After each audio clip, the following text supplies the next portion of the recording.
You're gonna be a pro with arroz con pollo when we are done with this video. All right, let's jump right in.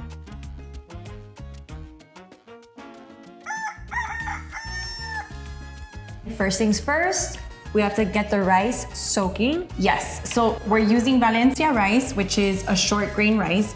You can use bomba rice, arborio rice, which is probably what most people are familiar with. That's what you would use risotto. So it's very similar. It's like a pearl rice. And we would just... But if you can find Valencia, it's definitely your best bet. Yeah, that's the most traditional for this. That's what we use for paella, that kind of thing. So this is like a big abuela trick. This is she would always do this. Yes. You soak your rice. It helps it like open and bloom and really soften once it's cooking.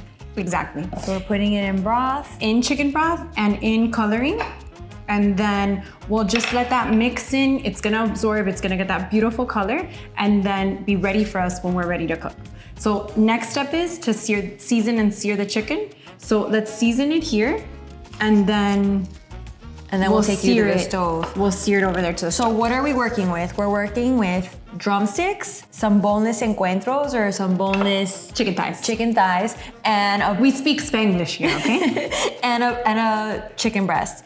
This is a good combination of chicken to use. You kind of want to use a combo because a little white meat, a little dark meat, it keeps everything kind of like balanced. All right, we're ready to cook. All right, we've got our chicken, it's seasoned. The first thing we're gonna do is we've got a hot pan, pretty hot. Let's crank it up. We'll put the oil. And then we're gonna sear it. We don't wanna overcrowd the pan because we wanna get really good color.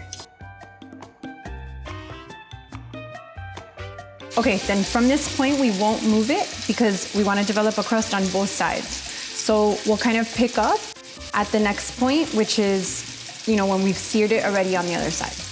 Okay, whoop! Good sign, nice and golden brown.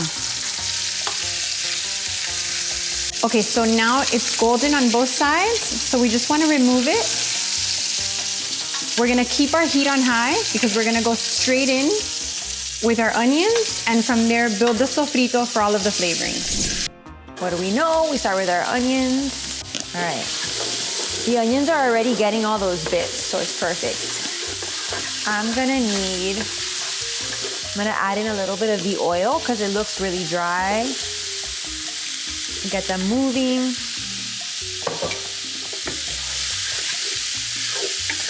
Come in with a little bit of the salt and the sazon. Again, remember, our sazon recipe is available on abuelascounter.com if you want to make your own. If not, just use any of the packets or whatever you have. Just use it. Going with our peppers. I love using a pan like this for really anything, but especially arroz con pollo because it gives you so much space to work with and it helps everything kind of like cook pretty evenly. Looking good. My boss is making sure that I'm doing a good job. Yes. Don't forget to like and subscribe.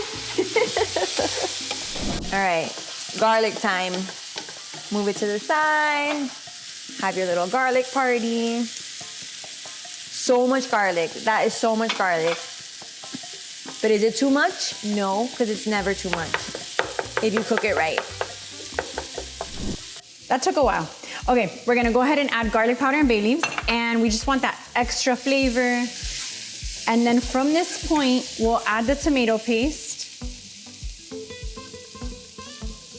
Now, a lot of times people will wanna use something like tomato sauce, but for this recipe, I really want the chicken to shine. I want the vino seco to shine.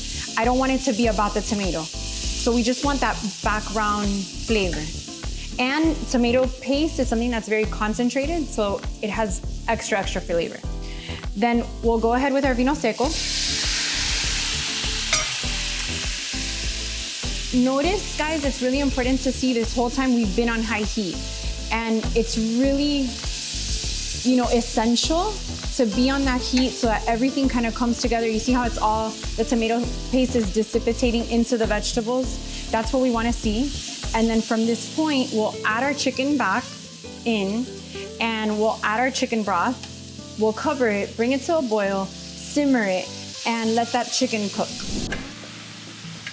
You wanna do it and then all those juices. And then you'll notice we have a chicken breast. We're gonna leave it whole because our other pieces are on the smaller side. And the chicken breast, even though it's larger, it looks larger, it's actually gonna be the one that's gonna cook the fastest. So that's what we're thinking about when we're doing a recipe like this, kind of the rate of cooking of everything, so everything stays moist and is ready around the same time. So, chicken broth. Christy, you wanna go ahead and add the chicken broth? You just want it kind of like swimming in it because it's gonna braise for a little while, and that's kind of what you want. That's how you get it nice and soft.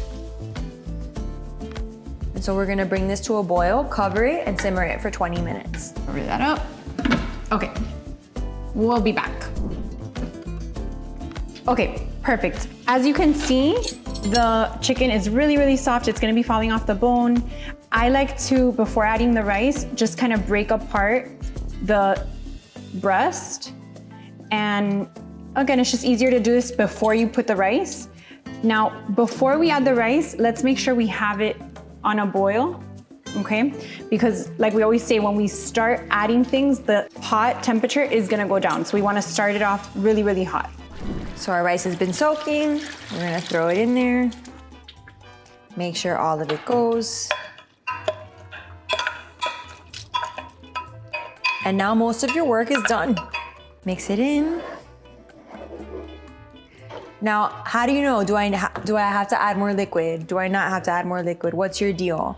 You're gonna look, because again, our recipe is gonna give you like specific amounts, but what do you see? Like, is everything covered? Is everything under? Because if it is, then you don't need to add anything else. If you could see the rice, I would say you probably should add a little bit more. But since we can't, and like really just what's poking out is our chicken, I think we're good to go. So again, we raise the heat.